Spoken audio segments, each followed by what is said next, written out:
You know, Einstein's theory of general relativity, it's passed every single test we've ever thrown at it. For more than 100 years, it's been our go-to guide for the cosmos. But what if? What if it's only part of the story? Physicists have actually worked out other ways to describe gravity, ways that are mathematically just as sound, but they've been incredibly difficult to test. And that leaves this quiet but really persistent gap in our knowledge. Is our picture of gravity actually complete, or are we missing something truly fundamental about the very fabric of space-time?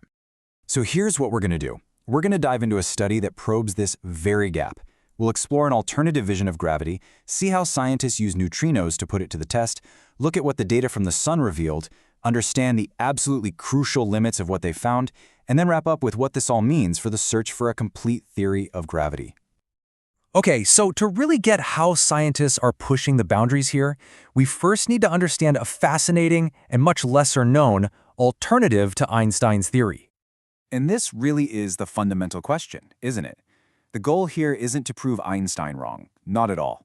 It's to rigorously check whether his theory is the absolute final word. Or if there's maybe room for a new ingredient that could totally change how we see the universe. Okay, so most of us have seen the classic picture of general relativity, right? The whole heavy ball on a rubber sheet thing, where gravity is just the curvature of space-time. But there's this other approach called teleparallel gravity that describes the exact same force in a totally different way. Instead of curvature, it talks about something called torsion. Here's an analogy. Imagine you've got a big towel. You can bend it, that's kind of like curvature, but you can also twist it. That twisting action is what this theory calls torsion, and it proposes that gravity isn't from space-time bending, but from it being twisted. Right, so in standard general relativity, space-time is assumed to be torsion-free. It can bend, but it can't twist. Teleparallel gravity just flips that whole idea on its head. It suggests that this twisting of space-time, this torsion, is the very thing that creates the force we experience as gravity. Okay, now here's where it gets really interesting. This study is testing a modified version of that idea. Take a look at this equation. The first part, the t, that's just your standard teleparallel gravity. But the new piece, the interesting part, is that second term, alpha t squared. The entire experiment, it all comes down to that one little parameter, alpha. You can think of alpha as a dial. If you turn that dial all the way to 0, that second term just disappears, and the theory looks exactly like Einstein's. But if alpha has any non-zero value, it means gravity behaves in a new way. The whole point is to see if the real world prefers a value for alpha that isn't 0. And this is a really important moment. It brings us to the question that we need to keep in mind through this whole thing. We have to understand not just what these scientists found, but, just as importantly, we have to be super clear about where their claims end. What can this one study tell us for sure, and what is still completely unknown? So, how in the world do you test for a tiny theoretical twist in space-time? Well, the answer, incredibly, lies with one of the universe's most famously elusive particles. I mean, think about it. This is the central challenge, right? Theories of gravity, they describe planets, galaxies, the big stuff. Neutrinos? They're so small and they interact so weakly they could fly through a light year of solid lead and not even notice. The secret to connecting these two completely different scales is hidden in the very strange quantum behavior of the neutrino itself. It turns out neutrinos are kind of the perfect probes for this, and it's for three main reasons. First, they zip from the core of the sun all the way to Earth, basically undisturbed.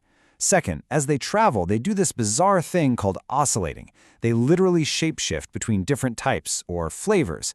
This oscillation is like a tiny, incredibly sensitive quantum clock, and the rate at which that clock ticks is super sensitive to the fabric of spacetime it's moving through.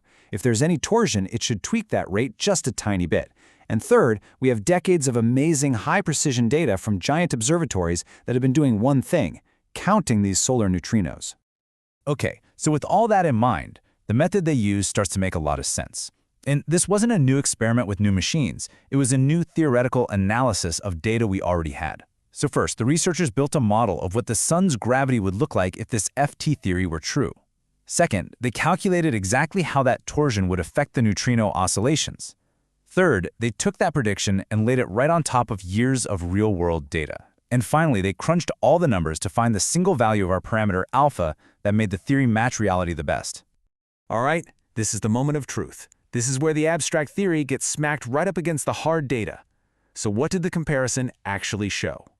So what the researchers did was a global analysis. They pulled together data from these huge landmark experiments like Super-Kamiokande in Japan and the Sudbury Neutrino Observatory in Canada. They basically asked a simple question. Does the data we already have make more sense if we add this little bit of torsion? Does a non-zero alpha give us a better explanation for what we've already seen?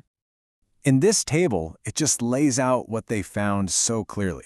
When they looked at the data from different experiments on their own, they got slightly different preferences. You can see the Super-Kamiokande data by itself suggested a small positive value for alpha, plus 0.55. The SNO data pointed to something a bit bigger, plus 4.55. But then they combined everything, all the available solar neutrino data, into one massive analysis to get a final number. And that brings us to the headline number of the paper, plus 2.47. This is the one value of alpha that makes the modified gravity model fit best with all the observations we have. Now, on its face, a positive, non-zero number, that seems really tantalizing, right? It hints that maybe we found a crack in standard gravity. But, and this is a huge but, this is exactly the point where we need to slow down and be incredibly careful. Okay, let's talk about the most important part of understanding this study, the nuance. We have to be absolutely clear about what this result means, and maybe even more importantly, what it absolutely does not mean. So let's be crystal clear about this. This study does not disprove general relativity. A best fit value is just what it sounds like. It's a statistical preference, not proof of new physics. And here's the real kicker. You have to look at the uncertainty.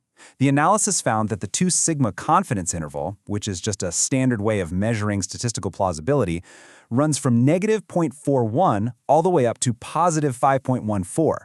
So think of it like this. The 2.47 is the most likely outcome, but the true value could plausibly be anywhere in that range. And since the number 0 is inside that range, well, standard gravity is still a perfectly valid possibility according to this data. So, if it's not some blockbuster discovery of new physics, then what's the big deal?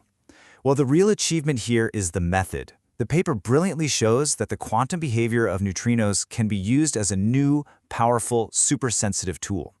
We now have a whole other way to test the fabric of spacetime and put much, much tighter limits or constraints on these alternative theories.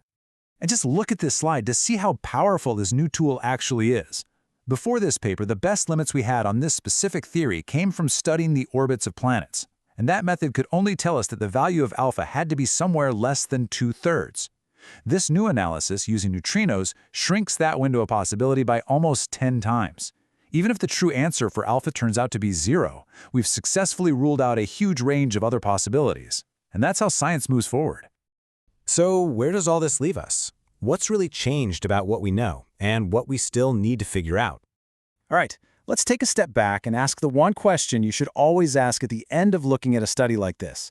With all the nuance and all the context, what can we responsibly say now? What's the bottom line? So here's the balanced summary, the real takeaway. Number 1, we've proven we have a powerful new tool for poking at fundamental physics. Number 2, because of that tool, we have now put the tightest limits ever on this specific alternative theory of gravity.